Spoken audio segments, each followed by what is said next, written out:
নমস্কার বন্ধুরা, mother simple কিচেনের তরফ থেকে আমি অন্তশ্রী আপনাদের সকলকে জানাই স্বাগত। নতুন দিনে নতুন রেসিপি নিয়ে আবার হাজির হয়ে গেছি। আজকে আমাদের রেসিপি দই সর্ষে পাবদা।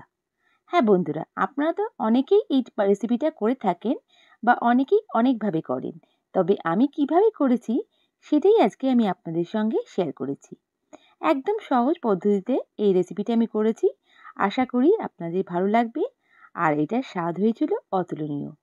একবার বানালে বারবার বানাতে ইচ্ছা করবে এই দই সর্ষে পাবদার রেসিপিটি। চলুন দেখে নেওয়া যাক কী করে করছি আমি এই দই সর্ষে পাবদা। এর জন্য এখানে আমি পাবদা মাছ নিয়েছি, 500 গ্রাম পাবদা মাছ নিয়েছি, 5 পিস মতন আছে। বেশ ভালো সাইজের পাবদা মাছ। এবার মাছটাকে আমাকে ম্যারিনেশন করতে হবে। এর জন্য প্রথমে আমি হলুদের গুঁড়ো ও লবণ ভালো করে মাছটার মধ্যে মাখিয়ে নিচ্ছি। দেখুন, খুব সুন্দর করে আমাকে মাখিয়ে নিতে হবে লবণ ও হলুদ দিয়ে। বেশ সুন্দর করে মাখিয়ে নিচ্ছি মাছটার গায়ে। ভালোভাবে দুটো দিকেই মাখিয়ে নিতে হবে এই লবণ আর হলুদ। ম্যারিনেশনটা কিন্তু মাছের টেস্টের অনেকটাই ডিপেন্ড করে। ভালোভাবে লবণ আর হলুদ মাখালে পরে টেস্টটা কিন্তু অনেকটা ডিফারেন্স হয়। দেখুন, ভালো করে সুন্দর করে মাখিয়ে নিচ্ছি যাতে প্রত্যেকটা মাছের গায়ে ভালোভাবে লবণ ও হলুদটা মাখানো হয়। এরপর যেটা আমি এখানে অ্যাড করব সেটা হচ্ছে সর্ষের তেল। আপনারা সকলেই জানেন পাবদা মাছ ভাজার সময় অতিরিক্ত তেল ছিটকোয় এবং ভাজতে খুব অসুবিধা হয়। এর জন্য যদি সর্ষের তেল একটু মাখিয়ে নেওয়া যায় তাহলে কিন্তু তেলের ছিটকানোর পরিমাণটা একটু কমে।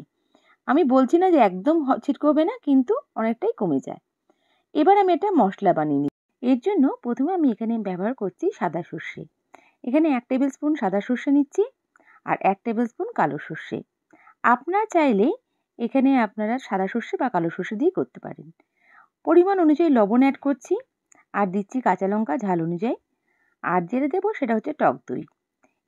টক দই ব্যবহার করেছি। বেশ গাঢ় টক দই এখানে নিতে হবে, খুব পাতলা টক দই নিলে কিন্তু চলবে না। এখানে নেওয়া হলো 100 গ্রাম টক দই। এবার একটা ভালো স্মুথ পেস্ট আমি বানিয়ে নিচ্ছি। এবার কড়াইতে পরিমাণ মতন সর্ষের তেল দিয়ে আমি কিন্তু এখানে পাবদা মাছগুলোকে ভেজে নেব। যে কটা মাছ কড়াইতে আটবে সেই হিসেবেই মাছগুলো দেবেন। আমি দুটো দুটো করে মাছটা ভেজে নিচ্ছি। দেখুন, মাছটা একটা দিক হলে হালকা করে উল্টে পাল্টে দেবেন। দেখুন, আমি উল্টে দিচ্ছি মাছটাকে। তেলটা একটু ছিটকোচ্ছে, কিন্তু খুব বেশি কিন্তু ছিটকোচ্ছে না। আবার আমি ভালো করে ভেজে এটা তুলে রাখছি। বেশ সুন্দর করে ভেজে আমি তুলে রেখে দিলাম মাছগুলো। এবার আমি তেলটাকে ট্রান্সফার করে দিয়েছি বড় কড়াইতে। সামান্য তেল একটু অ্যাড করছি। এখানে অ্যাড করে দিচ্ছি 1 চামচ কালো জিরে ও কাঁচা লঙ্কা চিড়ে দিয়েছি আমি এখানে দুটো। আপনারা যেরকম ঝাল পছন্দ করেন সেই অনুযায়ী কিন্তু লঙ্কাটা অ্যাড করবেন। এবার আমি এখানে অ্যাড করে দিচ্ছি 1 চামচ হলুদের গুঁড়ো। হলুদের গুঁড়ো দিয়ে আমি এখানে অ্যাড করে দেব জল। গরম জলটা এখানে অ্যাড করতে হবে। প্রথমে হলুদের গুঁড়োটা দিয়ে আমি ভালো করে একটু নাড়িয়ে চাড়িয়ে নিচ্ছি। এবার আমি এখানে গরম জলটা অ্যাড করে দিচ্ছি। খুব বেশি গরম জল এখানে অ্যাড করার দরকার নেই, যেহেতু আমি কিন্তু এখানে যে মশলাটা বানিয়েছি সেটা এখানে অ্যাড করব। তাতে দই আছে, তাই গ্রেভিটা কিন্তু অনেকটাই হবে। আর এই গ্রেভিটা খুব বেশি হলে কিন্তু ভালো লাগবে না। অল্প পরিমাণে লবণ অ্যাড করলাম, এটা স্বাদ বুঝে অ্যাড করবেন, যেহেতু আপনারা মশলাটা বানানোর সময় লবণ অ্যাড করেছেন। ওইটা মাথায় রেখে আপনারা লবণ দেবেন এখানে। দেখুন, এবার আমি মশলা বাটাটা যেটা বানিয়েছিলাম সেটা এখানে অ্যাড করে দিচ্ছি। দিয়ে একটু হালকা নাড়িয়ে চাড়িয়ে নিলাম। দেখুন, ভালো করে একটু নাড়িয়ে চাড়িয়ে নিচ্ছি। এবার আমি এখানে 1 চামচ মতন, ছোট চামচের 1 চামচ চিনি ব্যবহার করছি। এটাতে টেস্ট ব্যালেন্সড হবে, তবে আপনারা যদি চান এটাকে অ্যাভয়েড করতে পারেন। এবার আমি মাছগুলোকে দিয়ে দেব। পাবদা মাছ খুবই সফট মাছ, এটা দিয়ে বেশিক্ষণ কিন্তু ফোটানোর দরকার নেই।